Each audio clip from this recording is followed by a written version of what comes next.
Hi everyone, कसे आहात? तर आज आम्ही निघालो होतो छत्रपती संभाजीनगरला जाण्यासाठी, कारण तिकडे ना हळदीचा कार्यक्रम होता. घरून निघालो तेव्हा ना फारच उशीर झालेला होता, त्यामुळे काही व्हिडिओ शूट करता नाही आलेला. थोडंसं भूक लागली म्हणून नाही इथे कॅफेमध्ये थांबलेलो.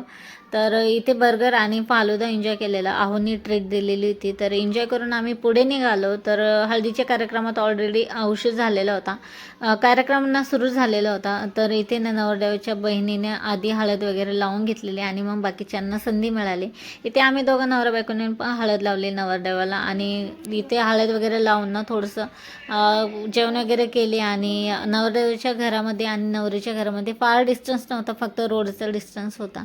तर इथे ना हे नवरदेवाचं घर होतं आणि नवरीचं घर रोडच्या पलीकडच्या साईडने होतं.